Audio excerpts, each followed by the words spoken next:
Partai Rakyat Adil Makmur Prima menduga pemerintah terlibat dalam bisnis layanan tes polymer chain reaction (PCR) yang digunakan sebagai metode pemeriksaan virus SARS-CoV-2 atau COVID-19.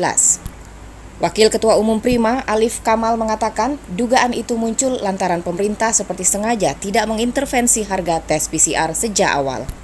Tidak hanya itu, menurutnya pemerintah juga terkesan melakukan pembiaran atas melambungnya harga tes PCR ketika awal COVID-19 masuk ke Indonesia. Sebelumnya, pemerintah melalui Menteri Koordinator Kemaritiman dan Investasi Menko Marves, Luhut Binsar Panjaitan menyampaikan bahwa pemerintah akan menurunkan harga tes PCR Rp300.000. Padahal di awal pandemi, biaya tes PCR di Indonesia berada pada kisaran Rp900.000 hingga di atas Rp1.000.000. Kemudian Agustus lalu, pemerintah melalui Kementerian Kesehatan menurunkan biaya tes PCR menjadi Rp495.000 sampai Rp525.000 lantaran banyak menuai kritikan dari masyarakat. Yang paling dirasakan oleh warga atau konsumen ketika melakukan perjalanan apa saja nih Bang? Yang pasti duitnya nggak habis hanya buat PCR aja. Aku kemarin buat PCR aja ke kampung harga tiketnya itu cuma Rp400.000, tapi PCR-nya itu Rp500.000 lebih. Kan logikanya nggak masuk akal. PCR-nya lebih mahal daripada harga tiket. Jadi mesti double cost ya untuk melakukan perjalanan. Kita nggak bisa ngapa-ngapain terhadap aturan. Ya kita setuju bahwa ada pembatasan, tapi kan aneh juga pemerintah melarang ada pembatasan agar kemudian kita tidak bisa bergerak lebih banyak, lebih luas dalam situasi pandemi kayak gini. Tapi di tempat lain pemerintah membuat kerumunan-kerumunan yang lain. Pembatasan itu seolah-olah double standar. Standarnya double dari negara ini. Sementara fakta di lapangan itu lemah juga untuk memperlakukan PCR. Kalau kemarin-kemarin baru sekedar bandara, kemudian pelabuhan. Ya. Transportasi darat tidak terlalu ketat. Nah, bagaimana Abang menyikapi hal ini? Jadi aneh kan, semuanya kan jadi standar ganda oleh negara ini.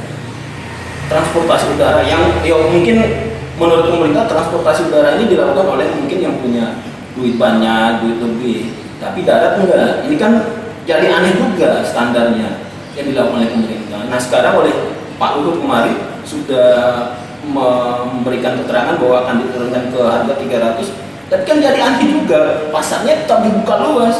Akhirnya orang berpendapat, masyarakat berpendapat. Nah, ini sebenarnya standar minimal dari negara, dari pemerintah kan harusnya ada. Dari yang harga 1 juta sampai 2 juta awal-awal pandemi kemarin, sekarang diturunkan jadi 300. Nah kita meminta pemerintah ketegasannya, transparan aja, terbuka aja ke masyarakat. Sebenarnya harganya berapa dari pemerintah untuk PCR ini? Berarti kecurigaan dari pihak Abang untuk indikasi adanya kecurangan, permainan, dan bisnis dalam PCR itu di mana saja Bang? Ya otomatis pemerintah pasti tahu lah. Pasti tahu pemerintah, ini bisnisnya kemana, duitnya kemana. Pasti pemerintah tahu, karena mereka yang menetapkan harga. Nggak mungkin nggak tahu, pasti ngerti. Kita cuma minta aja, pemerintah itu terbuka aja, sebenarnya berapa harga PCR ini. Biar masyarakat tahu. Masyarakat juga itu paham kok bahwa kalau melakukan perjalanan baik itu udara, laut ataupun darat, memang masyarakat harus melakukan itu. Cuman kan pemerintah harus tegas. Biayanya berapa? Yang kalau misalnya mengambil untung karena ada impor yang dilakukan oleh pebisnis ini atau pemerintah melakukan impor terhadap PCR ini, ya sudah terbuka aja berapa keuntungan yang diambil oleh negara ataupun pelaku bisnis ini. Kita paham soal itu, tapi ya udah terbuka. Kita kan nggak ngerti sekarang ini standar PCR itu berapa. Kalau ternyata ada kecurangan atau permainan dalam PCR, apa yang harus dilakukan oleh negara dan bagaimana pertama KPK harus mengusut ini. Ini luar biasa bisnis keuntungan yang didapat dari harga PCR. Ini sangat luar biasa. Awal-awal pandemi 1 juta sampai 2 juta. Sekarang cuma 300.000. Keuntungannya itu berapa itu udah pasti banyak. Pertama KPK harus mengambil alih persoalan ini dan mengusut tuntas siapa yang terlibat dalam bisnis ini dan duitnya dari kemana, apakah masuk ke kas negara atau hanya masuk ke pelaku bisnis di PCR ini. Oke, sip. Jakarta, Sriwijaya Media, Santi mengabarkan.